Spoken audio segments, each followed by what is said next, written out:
There's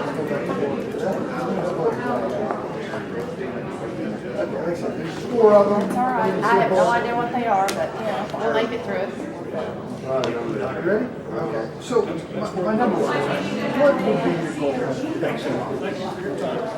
Well, I think certainly starting out, it would be, we are in tough budget times. So we have to understand that there may not be a lot of new programs and new services that are going to be provided by the state. We've got to really determine our priorities so that we can make sure that essential services continue to meet the needs that Oklahomans have.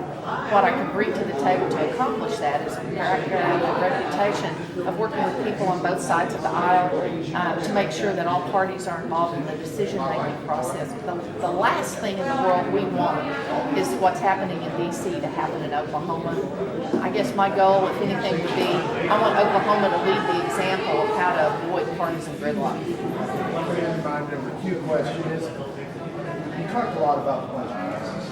Obviously talked a little bit about fixing it. What would be your plan, briefly, about trying to fix the budget crisis? Well, to fix the crisis, I think you have to have more people involved in the process. Of the 6 candidates who have announced for governor, I'm the only one with the depth of experience in the appropriation and budgeting process. 12 years as a legislator, 10 of those years I served on a budget subcommittee. 8 of those years I was vice chair or chair of a budget subcommittee. So I understand how the budget process works, and I know that we need to have more people involved in that process.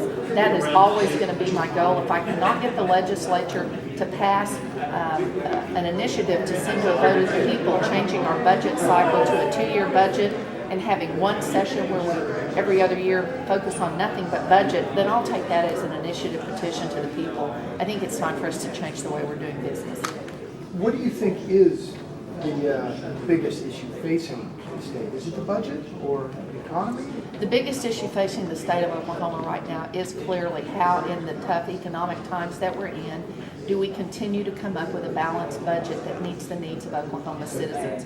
We believe in providing public education that's not just provided, but is a quality education. We believe in helping, making sure that we have public safety at the forefront of everything we do to make sure that our communities and our state is safe. We believe in making sure that there are opportunities for health and mental health concerns that can be provided as community resources so that people can live at home when capable, and that we can intervene with some behavior before it leads to criminal conduct. The challenge is going to be to meet those needs without sacrificing other essential services. So that is the most critical issue facing the state of Oklahoma at this time. Even if the economy improves, meeting those demands is still going to be number one.